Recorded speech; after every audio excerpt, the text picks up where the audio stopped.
one of the managing directors of the oil company was a patient that used to fall asleep at directors' meetings and had literally narcolepsy. And I had learned that narcolepsy was a situation where people fall asleep at certainly very inadvertent times, but it was a problem with the small intestine. It was like the small intestine couldn't flush its own lymphatic toilet. And if you fixed the lymphatics of the small intestine, the person would stay awake, and it would literally cure the narcolepsy. And it made a big difference in his ability to stay awake at meetings of the big oil company. And he was quite happy with his recovery from narcolepsy. And he sent me his daughter, who had a spontaneous dislocation of her shoulder that would occur in her sleep.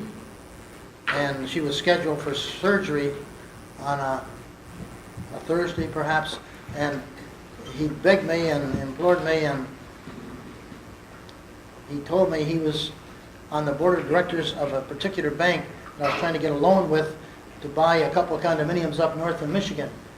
And he let me know that he knew my loan request was in the works, and he was in charge of that.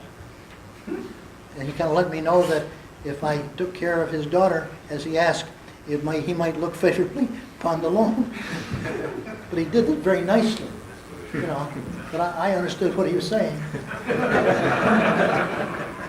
So we saw his daughter on a Tuesday evening.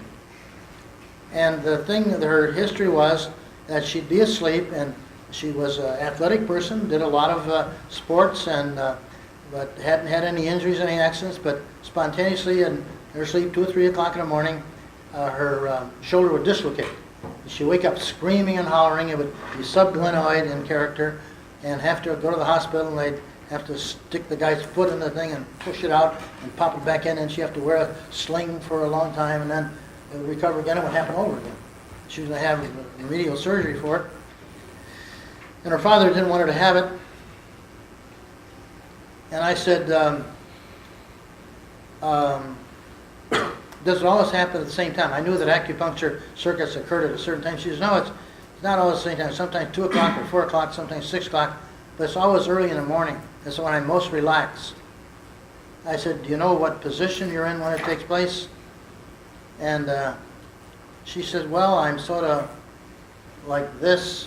And I said, well, probably something happens in that position where something goes out of position, and maybe that's what does it. You may have something that's causing it. Something is causing the shoulder to dislocate rather than you have a dislocated shoulder. Why is it happening? And I palpated her spine in that position, and on one of the cervicals, it seemed to me that one of the cervicals was out of position, at least to my palpating hand. And I thought to myself, that's out.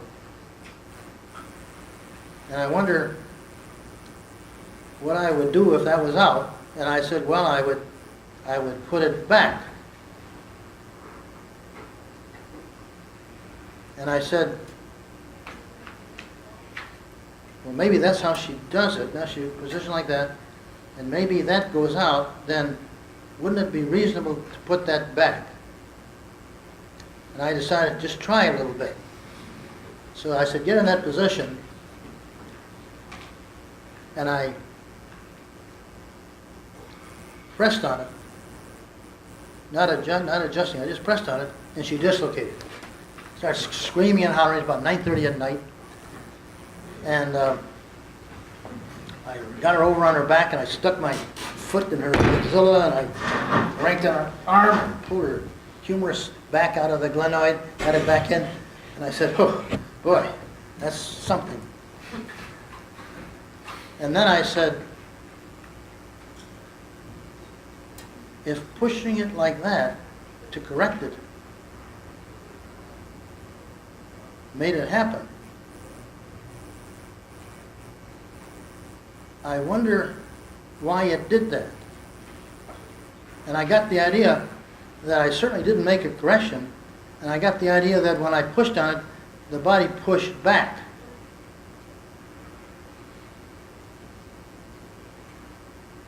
And maybe that's what did it. And I decided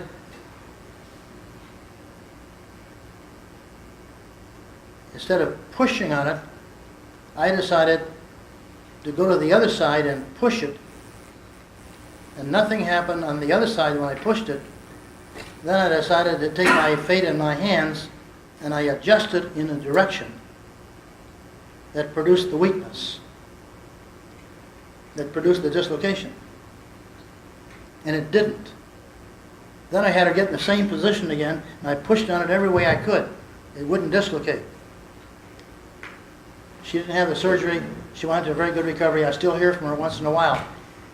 That was the first time we challenged the vertebra, and that was the beginning of therapy. Now, at that time, we didn't understand how the body was dealing with it. But that was the history of that initial challenge.